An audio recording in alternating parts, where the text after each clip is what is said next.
Entre los años 1919 y 1930, Hitler elaboró unos principios ideológicos que tuvieron como nombre el nacional-socialismo con la idea de unificar al pueblo alemán. En 1919 escribe un documento político que denomina la solución final, refiriéndose a la cuestión judía, que era el exterminio o genocidio de los judíos del territorio alemán. En 1934 se va despojando a los judíos de sus derechos como ciudadanos y como seres humanos, negándoles la ciudadanía en Reich, y con la ley prohibía la sangre de judíos con la de los alemanes, prohibiendo así el matrimonio mixto judío-alemán. El protagonista del Holocausto judío es sin duda Adolfo Hitler, quien tras la muerte del presidente Paul von Hindenburg se autoproclama Führer y asume el poder absoluto en Alemania.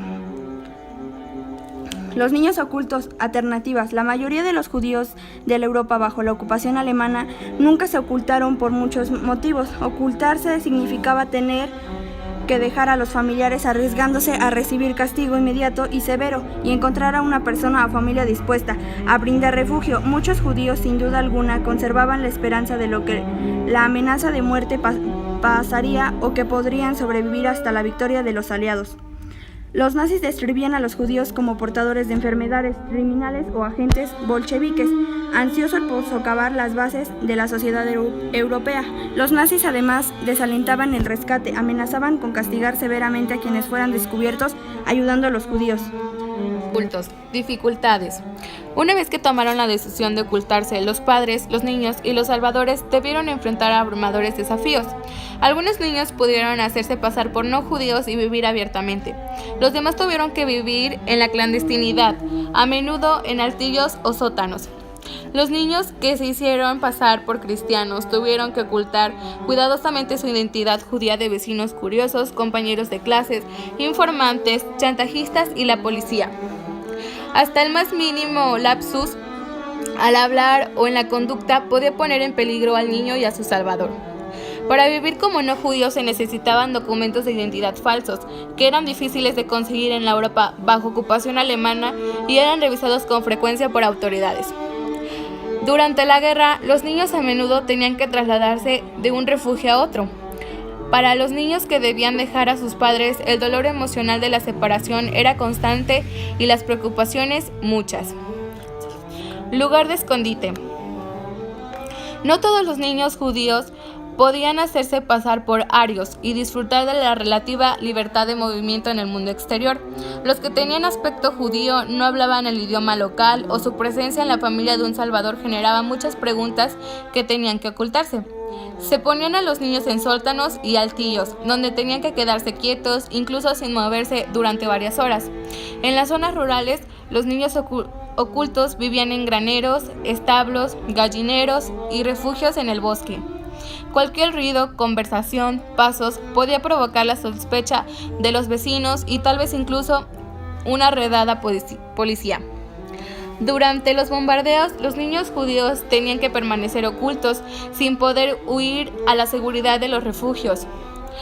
Basto que las condiciones, los niños a menudo sufrían la falta de interacción humana y tenían que soportar aburrimiento y temor. Niños ocultos, expresiones. Durante todo el Holocausto, los artistas y escritores judíos documentaron de forma conmovedora sus experiencias en los campos, guetos, bosques y lugares de escondite. Si bien las oportunidades y los materiales para expresar sus alegrías, tristezas, anhelos, iras y penas en creaciones literarias y artísticas se veían enormemente limitados, muchísimas obras de adultos y niños se conservaron, aunque no todos sus creadores sobrevivieron. Aunque nunca se sabrá cuántos niños judíos registraron sus pensamientos en obras escritas, artísticas o musicales, se han preservado muchos diarios, cuentos de dibujos y algunos poemas y canciones para permitir vislumbrar sus mundos personales, lo cual deja un legado duradero de su opresión y su resistencia. La búsqueda de las familias. La búsqueda de la familia era mucho más que una búsqueda en familiares. A menudo implicaba la traumática búsqueda de niños para volver a descubrir su verdadera identidad. Los que habían sido bebés cuando los ocultaron no tenían recuerdos de sus padres biológicos ni conocimiento de sus orígenes judíos. La única familia que muchos habían conocido era la de sus salvadores. Por eso, cuando los familiares o los organizadores judíos los descubrían, comúnmente se mostraban recelosos y a veces se resistían a sufrir otro cambio.